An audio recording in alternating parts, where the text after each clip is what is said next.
O vídeo do canal de hoje é um assunto muito polêmico. Que assunto é esse, Marjorie? A diferença entre shadow e a micropigmentação compacta. Eis a questão, qual é a diferença das duas? E eu vou explicar para vocês um pouquinho, a diferença está no efeito. A shadow é uma técnica internacional que está ganhando cada vez mais mercado, porque ela fica um efeito leve de esfumado por baixo dos seus fios.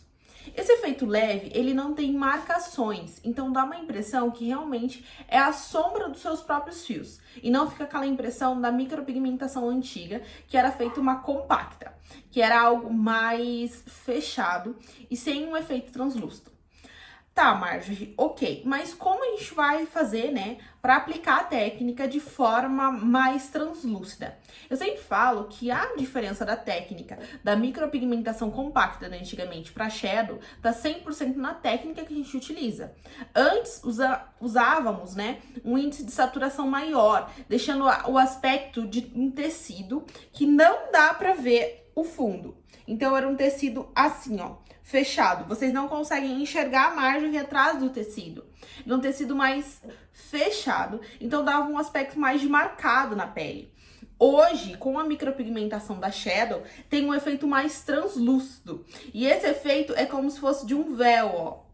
Então, a gente consegue ver eu atrás do tecido. Margem, mas esse efeito é quase transparente. A gente consegue fazer várias nuances desse tecido, tá? Deste efeito. Como se fosse um efeito mais leve, como eu mostrei anteriormente, um efeito mais médio. E um efeito um pouquinho mais fechado. Mas mesmo no efeito fechado, a gente consegue ver eu atrás do tecido. É exatamente assim que precisa ser a shadow. A shadow é um efeito translúcido. Você precisa ver a cor da pele por baixo do efeito. Assim a gente vai deixar um efeito mais natural e leve.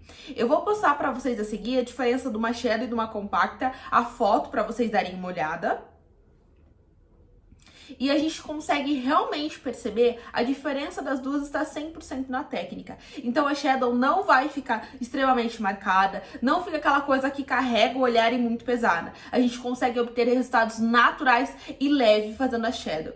Diferente da fio a fio, que a gente faz fio por fio, né, e deixa um pouquinho de espaço. A shadow ele traz outra proposta de sombra, mas uma sombra natural, para aquelas mulheres que não abrem mão de todos os dias corrigir a sobrancelha com lápis, ou até mesmo ela proporciona mais praticidade no seu dia a dia, porque ela preenche de uma forma mais uniforme, porém translúcida, para que a gente não ocorra aquele efeito de uma sobrancelha compacta muito carregada, porque isso não tá mais em tendência, isso não é mais moda e nem tendência. Daqui pra frente vai ser cada vez mais natural. E esse efeito a gente consegue sim possibilitar com a shadow.